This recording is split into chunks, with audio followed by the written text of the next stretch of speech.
ദക്ഷന്റെ മകൾ സതി ശിവന്റെ പത്നിയായി.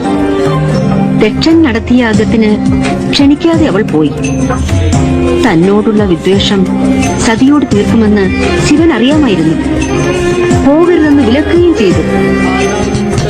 അപമാനിക്കപ്പെട്ടാൽ തിരിച്ചു വരില്ലെന്ന് പറഞ്ഞ് അവൾ പോയി.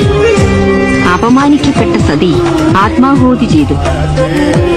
ആ ആഘാതം ദിഗന്ധങ്ങൾ പിടിച്ചുകുലുക്കുന്ന താണ്ഡവമായി.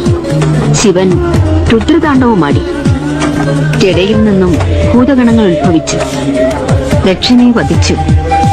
10,000 വർഷങ്ങളോളം അലഞ്ഞു നടന്നു.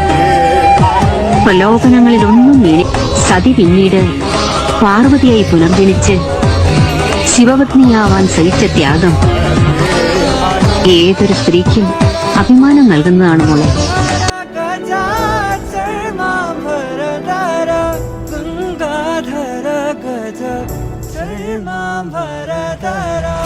ചന്ദ്രചൂഡ ശിവശങ്കര പാർവതി രമണ നിനഗേ നമോ നമഃ.